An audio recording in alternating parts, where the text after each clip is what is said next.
Assalamualaikum warahmatullahi wabarakatuh. Bismillahirrahmanirrahim. Alhamdulillahi bi jami'i mahamidihi kulliha ma 'alimna minha wa ma lam na'lam.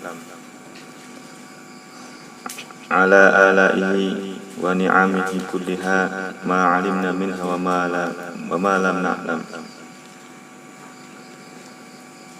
Wa afdhalus salati wa atammu taslimi ala ashrafi khalqillah wa atami khalqillah Sayyidina wa maulana Muhammad ibn Abdullah wa ala alihi wa sahbihi wa wala, amma ba'du.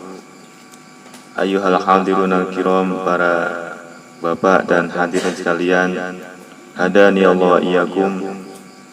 Alhamdulillah, pada kesempatan malam hari ini kita masih ditakdirkan oleh Allah untuk bisa berkumpul di tempat ini, untuk berdoa bersama, berzikir bersama, dan mutola'ah bersama. Semoga Allah akan memberikan rahmat kepada kita semua, maka Allah juga akan mengingat kalian. Fashkuruli, dan hendaknya kalian harus bersyukur kepadaku, wala takfurun, dan jangan kufur, jangan ingkar terhadap segala yang telah Allah tentukan kepada kita semua. Maka semuanya itu adalah hakikatnya dari Allah. Apabila kita bersyukur, maka Allah akan memberikan tambah nikmat lagi.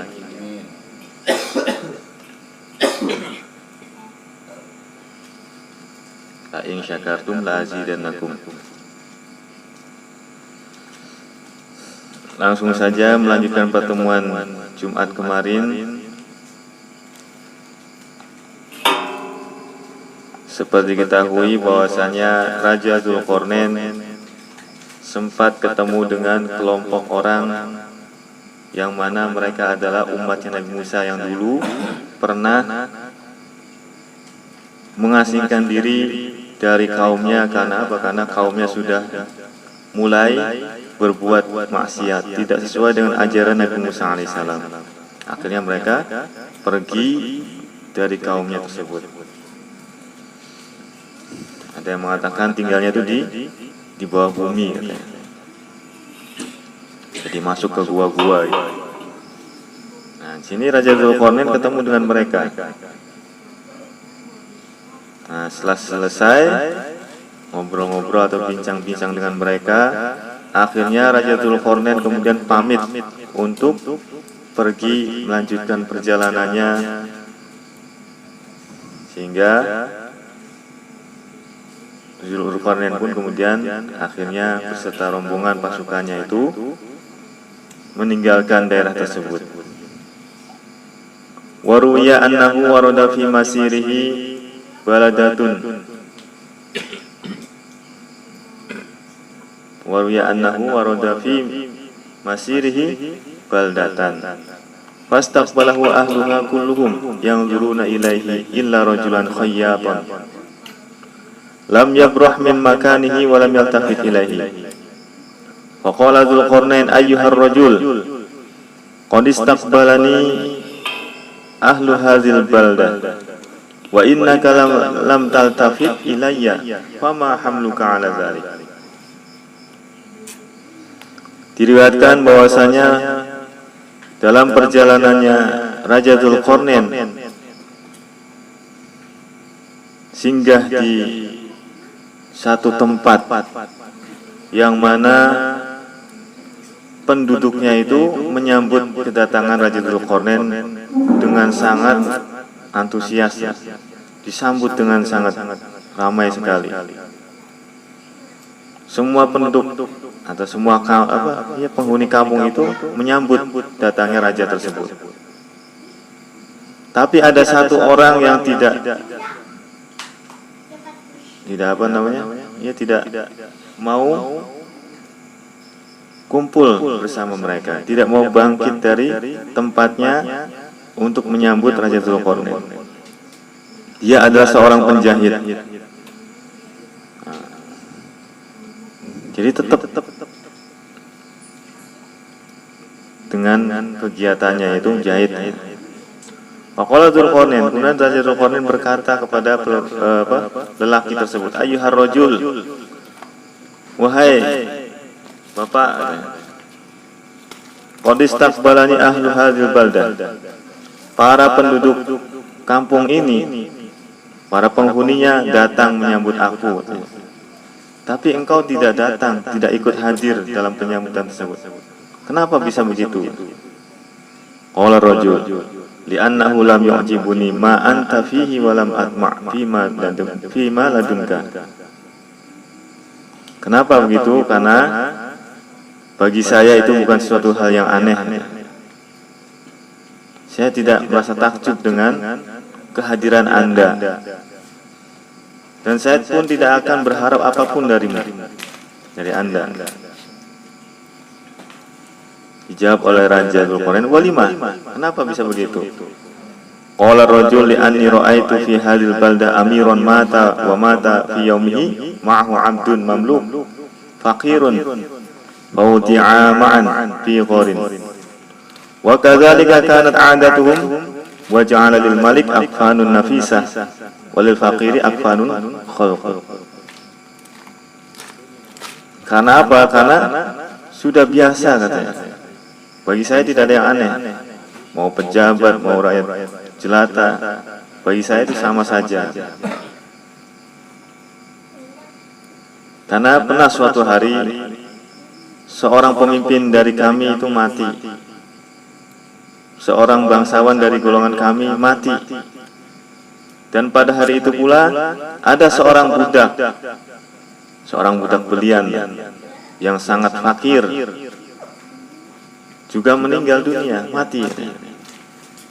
Nah, dua-duanya itu ditempatkan di tempat yang sama, di kuburan sekarang. Zaman dulu taruhnya di gua, ditaruh di gua kayak orang apa? Iya, orang Minahasa, Sulawesi itu ya. Toraja. Nah, kan ditaruh di petit atau ditaruh di gua-gua di batu. Nah, itu pun adat orang tersebut atau daerah tersebut seperti itu, taruhnya di gua. Jadi setiap ada yang meninggal itu di kuburnya itu di dalam gua.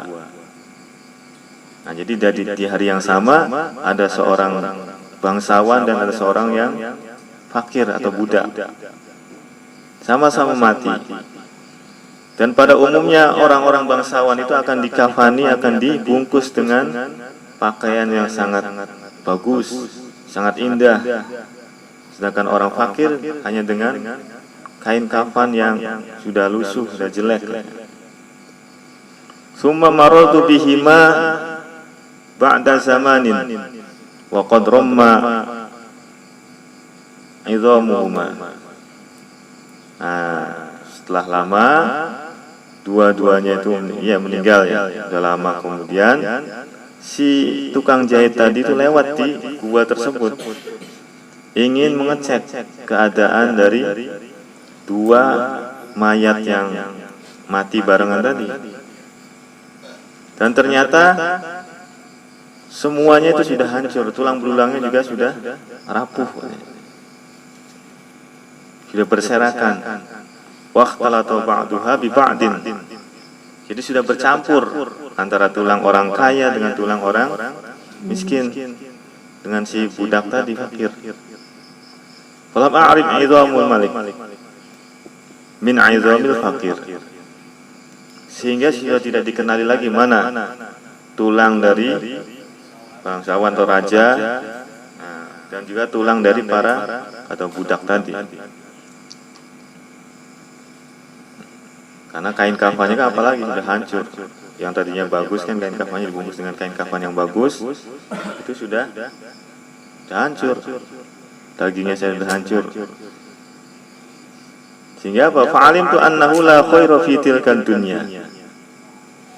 Sehingga saya punya pemahaman bahwasanya yang namanya dunia itu tidak ada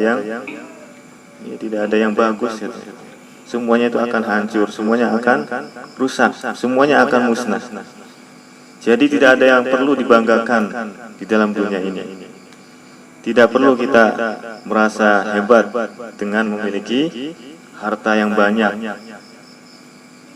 atau menjadi seorang raja, menjadi seorang pemimpin, menjadi seorang intelektual, orang pinter.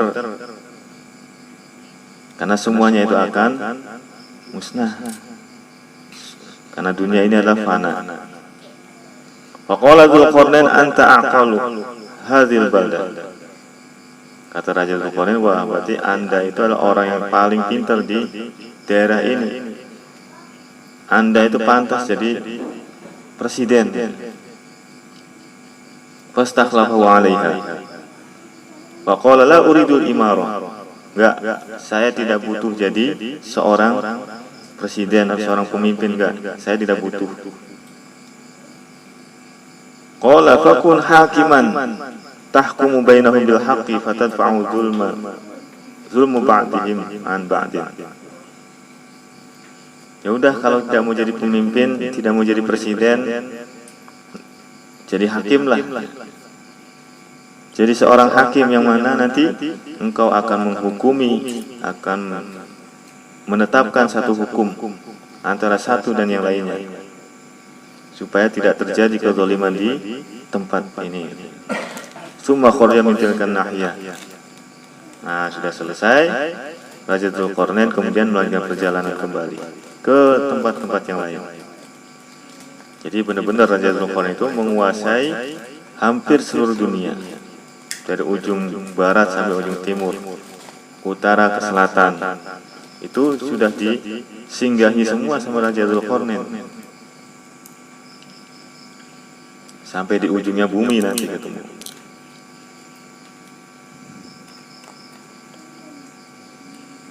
Wa yurwa anna Dzulqarnain qasada zulmah wa kana sababu dzalika annahu sami'a anna fiha 'aynan tusamma 'ainul hayawan wa man syariba minha 'asha ila nafkhis sur. Diriwayatkan Raja Dzulqarnain itu ingin melakukan perjalanan menuju Zulmah, daerah yang sangat gelap gulita, atau Zulmah bisa juga diartikan dengan gunung. Pokoknya daerah yang masih belum ada penghuninya, masih sepi. Nah, wa kana sababu dzalika, kenapa? Karena Raja Dzulqarnain itu pernah mendengar, katanya, di tempat tersebut ada mata air kehidupan. Jadi Raja Dzulqarnain itu punya teman, seorang malaikat, namanya malaikat Ronakil. Dari malaikat Ronakil itulah Raja Dzulqarnain kemudian minta petunjuk di mana tempat mata air kehidupan tersebut. Nah, ceritanya ya pokoknya di daerah situ, di daerah Zulmah, daerah yang sangat gelap gulita. Nah, di situ ada namanya mata air kehidupan. Barang siapa yang minum air tersebut, dia itu akan hidup sampai sampai hari kiamat. Asya ila nafkhis sur, sampai dia ditiupnya sangkakala. Akhirnya pada khala zulmata li talabiha wa kana ma'ahu al-Khadir wa Ilyas alaihi wassalam. Yataqaddamana wa yuqalu innal Khadira wa Ilyas kana yudahrijanil khirzata baina aydihima wa ya'lamani kaifa yad'ani aqdamahuma wa kana Dzulqarnain yatba'uha. Nah, di situ di antara pasukannya Raja Dzulqarnain ada dua orang nabi, Nabi Khidir dan Nabi Ilyas. Jadi dua nabi inilah yang akan menjadi guide, sebagai petunjuk untuk menemukan mata air tersebut. Jalan di depan. Nabi Khidir sama Nabi Ilyas jalannya di depan. Sedangkan Dzulqarnain dan pasukannya itu di belakang mereka.